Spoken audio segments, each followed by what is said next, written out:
1,066 days. 1,066 days since the Euro 2020 final. England, of course, narrowly missed out on it finally. Devastatingly, in the most English way to lose, penalties. Yeah, and there we go. That is the full-time whistle. It is England 1, Croatia 0. It is an opening win. England will play Germany at Wembley. England leading Germany 2-0.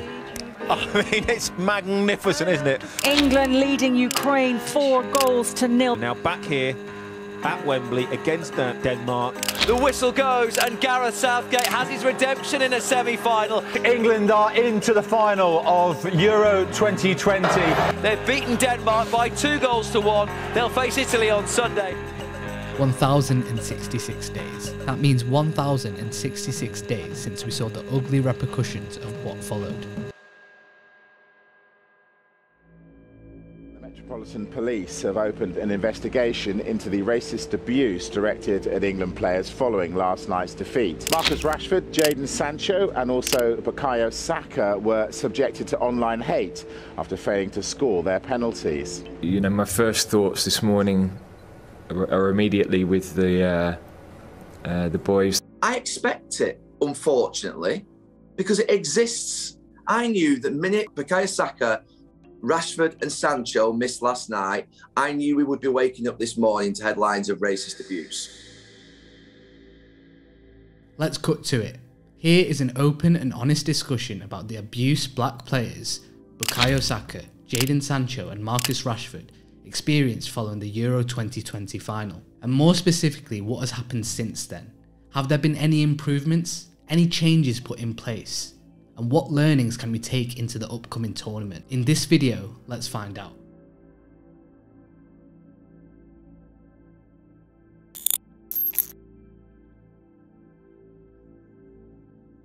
Organisations like UEFA and the FA, clubs across the UK, the British government and even the royal family, the message of condemnation was clear.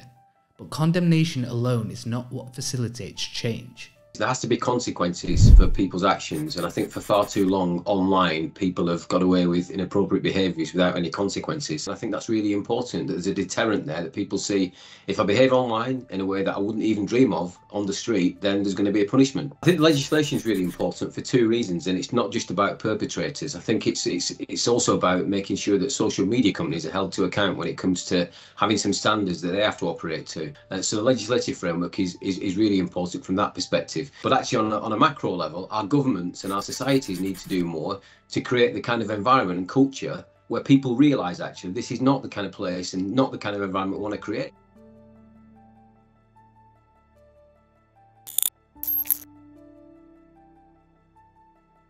Four months on from the final, precedent was being set.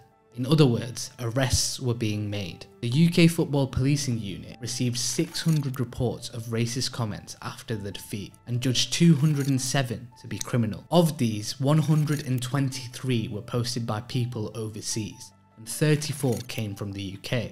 Of course, the UK FPU's main remit is the 34 reports based in the UK. Of these, 11 people were convicted under Section 127 of the Communications Act 2003. Any referral comes in, they're initially assessed against what is known to be grossly offensive. Anything that's borderline is then sent through the senior investigating officer, myself, that reviews them and would determine whether or not they meet the threshold. And that would be based on your protected characteristics, the level of sort of vile content that's on there, whether it's directed towards another, and also stated cases. Chief Constable of the UK FPU, Mark Roberts, said that people who think they can hide behind social media accounts need to think again. But for this to truly be the case, social media companies need to cooperate fully with investigations.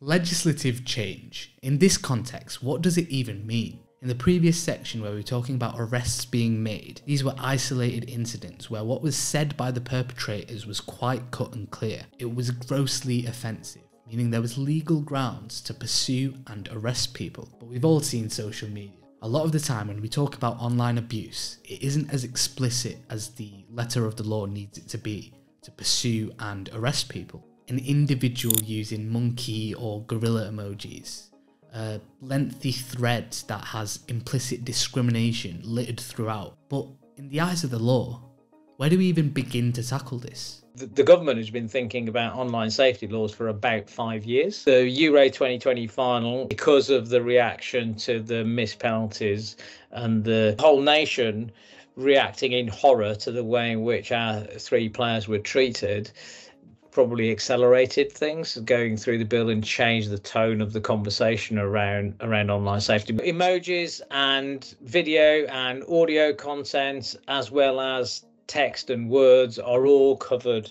by the online safety bill. 214 days after the final, we saw the Culture Secretary announce that hate crime will be written on the face of the bill as a priority illegal offence, detailing new online offences that will be chargeable, that should hopefully consolidate what was difficult ground to pursue convictions.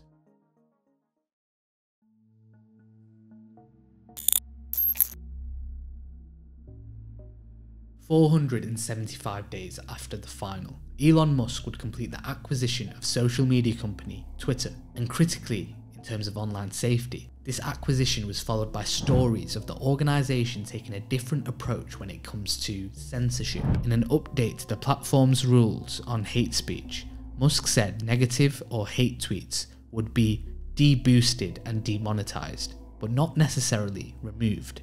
What this drove home is that, despite the legislative changes that were being put in motion, when it comes down to achieving online safety, a huge part and responsibility falls on social media companies.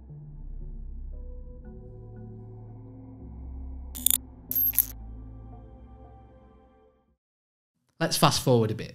Summer 2023. So we've talked about all the measures being put in place to create a safer online environment, but we mustn't lose sight of the human side of things.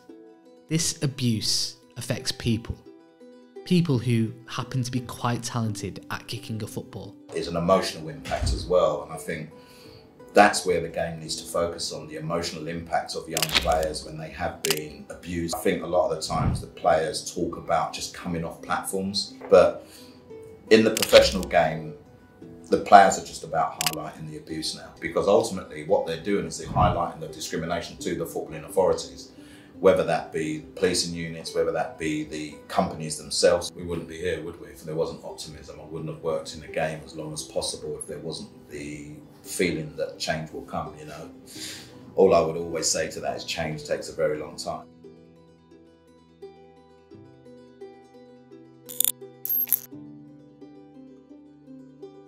Online safety bill has finally become law. The question is, will it really make a difference? Social media and online has been a sort of lawless Wild West, and the main thing is there's now a new sheriff in town, and that's Ofcom. There's a regulator that's going to be looking at the social media companies and regulating their behaviour. And if they breach those rules, they are subject to fines of up to 10% of their turnover, and that cultural change of getting people to change their behaviour, that will be much slower. It will take time. So this is not a magic wand. I don't think straight away tomorrow we're going to see suddenly people's behaviours changing online. What's very important is I think social media companies will now start to feel as if there's someone watching them.